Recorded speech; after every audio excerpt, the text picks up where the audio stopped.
आज का पहला प्रश्न है, एक स्वस्थ आंख के लिए स्पष्ट दृष्टि की अधिकतम दूरी है। Option A 25 centimetre, option B 0, option C 250 centimetre, option D अनंत। इस प्रश्न का सही आंसर होगा ऑप्शन नंबर डी अनंत। अर्थात एक स्वस्थ आंख अधिकतम अनंत तक, मतलब जिसका कोई अंत नहीं है, अनंत तक देख सकती है। चलिए ठीक है, नेक्स्ट क्वेश्चन पे आते हैं। निम्न में से किस रंग का खतरे के सिग्नल में उपयोग होता है? ऑप्शन ए नीला रंग, ऑप्शन बी बैंगनी रंग, ऑप्शन सी लाल रंग, ऑप्शन डी पीला रंग। इस प्रश्न का सही आंसर होगा ऑप्शन नंबर डी लाल रंग। और ऐसा क्यों होता है? क्योंकि लाल रंग की तरंग लंबाई सबसे अधिक है, इस कारण से यह दूर से ही पता चल जाता है। यही कारण है कि खतरे के सिग्नल में लाल रंग का उपयोग किया जाता है। चलिए नेक्स्ट क्वेश्चन पे आते हैं। अभिनेत्र लेंस की वह क्षमता जिसके कारण वह अपनी फोकस दूरी को समायोजित कर लेता है। ऑप्शन ए असमंजन कहलाता है, ऑप्शन बी लेंस मोटा हो जाता है, ऑप्शन सी लेंस पतला हो जाता है, ऑप्शन डी सिलियरी पेशियां सिकुड़ जाती है। तो इसका सही आंसर होगा ऑप्शन नंबर ए असमंजन कहलाता है। ठीक है, चलिए नेक्स्ट क्वेश्चन पर आते हैं। किसी वस्तु का प्रतिबिंब आंख के किस भाग पर बनता है या पड़ता है? Option A cornea, option B retina, option C पुतली, ऑप्शन डी आइरिस। इसका सही आंसर होगा ऑप्शन नंबर बी रेटिना। वस्तु का प्रतिबिंब रेटिना पर बनता है। चलिए नेक्स्ट क्वेश्चन पर आते हैं। निकट दृष्टि दोष दूर करने के लिए किस लेंस का उपयोग होता है? ऑप्शन ए उत्तल, ऑप्शन बी अवतल, ऑप्शन सी समतल, ऑप्शन डी सभी। इसका सही आंसर होगा ऑप्शन नंबर बी अवतल लेंस। निकट दृष्टि दोष को दूर करने के लिए अवतल लेंस का उपयोग किया जाता है। चलिए नेक्स्ट क्वेश्चन पे आते हैं। सामान्य दृष्टि के वयस्क के लिए सुस्पष्ट दर्शन की न्यूनतम दूरी होती है कितनी? Option A 25 metre, option B 2.5 centimetre, option C 25 centimetre, option D 2.5 metre. तो इस प्रश्न का सही आंसर होगा ऑप्शन नंबर सी 25 सेंटीमीटर। ठीक है, 25 सेंटीमीटर मतलब एक स्पष्ट दर्शन की न्यूनतम दूरी, जिसमें कि हम लोग साफ साफ देख पाते हैं, तो वह न्यूनतम दूरी 25 सेंटीमीटर होता है। और अधिकतम दूरी पूछे तो अनंत होती है। चलिए नेक्स्ट क्वेश्चन पे आते हैं। किसी लेंस का उपयोग कर दीर्घ दृष्टि दोष को संशोधित किया जा सकता है? मतलब किस लेंस का उपयोग कर दीर्घ दृष्टि दोष को संशोधित किया जा सकता है? ऑप्शन ए अवतल लेंस, ऑप्शन बी उत्तल लेंस, ऑप्शन सी कभी अवतल लेंस और कभी उत्तल लेंस, ऑप्शन डी बेलनाकार लेंस। तो इसका सही आंसर होगा ऑप्शन नंबर बी दीर्घ दृष्टि दोष का उपचार उत्तल लेंस से किया जाता है। ठीक है, चलिए नेक्स्ट क्वेश्चन पर आते हैं। मानव नेत्र में किस प्रकार का लेंस पाया जाता है? ऑप्शन ए उत्तल, ऑप्शन बी अवतल, ऑप्शन सी बल्याकार, ऑप्शन डी इनमें से कोई नहीं। सही आंसर, इस क्वेश्चन का सही आंसर होगा ऑप्शन नंबर ए उत्तल लेंस। ठीक है, मानव नेत्र में उत्तल लेंस पाया जाता है। बहुत ही इंपॉर्टेंट क्वेश्चन है, आप लोगों को याद रखना है। चलिए नेक्स्ट क्वेश्चन पर आते हैं। जो नेत्र निकट वस्तु को साफ नहीं देख सकता है उस नेत्र में होता है। तो जैसा कि पहले ही आप लोगों को बता चुके हैं कि उल्टा होता है। जैसे दीर्घ दृष्टि दोष बोला जाता है, मतलब दूर की वस्तु साफ साफ दिखाई पड़ती है, निकट की नहीं पड़ती है।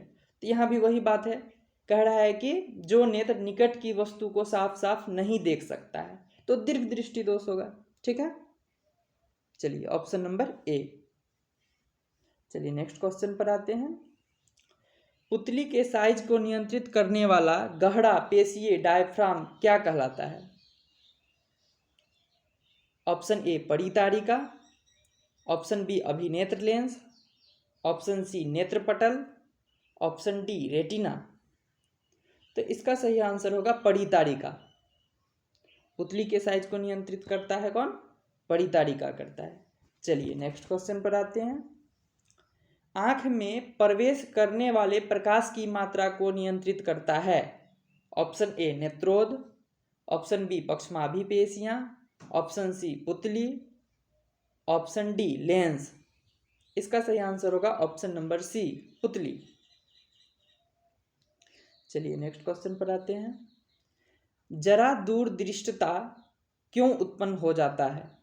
ऑप्शन ए नेत्र की असमंजन क्षमता घट जाने के कारण, ऑप्शन बी पक्षमाभि पेशियां धीरे धीरे सबल हो जाती है, ऑप्शन सी नेत्र लेंस के लचीलापन बढ़ने के कारण, ऑप्शन डी सभी कथन सत्य है। तो इस क्वेश्चन का सही आंसर होगा ऑप्शन नंबर ए नेत्र की असमंजन क्षमता घट जाने के कारण। ठीक है, ऑप्शन नंबर ए इसका सही आंसर होगा। चलिए नेक्स्ट क्वेश्चन पर आते हैं। किसी अंतरिक्ष यात्री को आकाश कैसा प्रतीत होता है? ऑप्शन ए काला, ऑप्शन बी नीला, ऑप्शन सी लाल, ऑप्शन डी इनमें से कोई नहीं। तो यह क्वेश्चन बहुत ही इंपॉर्टेंट है, आप लोगों को याद रखना है। अंतरिक्ष यात्री को आकाश काला दिखता है। ठीक है, कैसा दिखता है? काला दिखता है। चलिए नेक्स्ट क्वेश्चन पे आते हैं। सूर्योदय और सूर्यास्त के समय सूर्य का गोला दिखता है। ऑप्शन ए गोलाकार, ऑप्शन बी अंडाकार, ऑप्शन सी चपटा, ऑप्शन डी घनाकार। इस प्रश्न का सही आंसर होगा ऑप्शन नंबर सी चपटा। अर्थात सूर्योदय एवं सूर्यास्त के समय सूर्य चपटा दिखता है। चलिए नेक्स्ट क्वेश्चन पर आते हैं।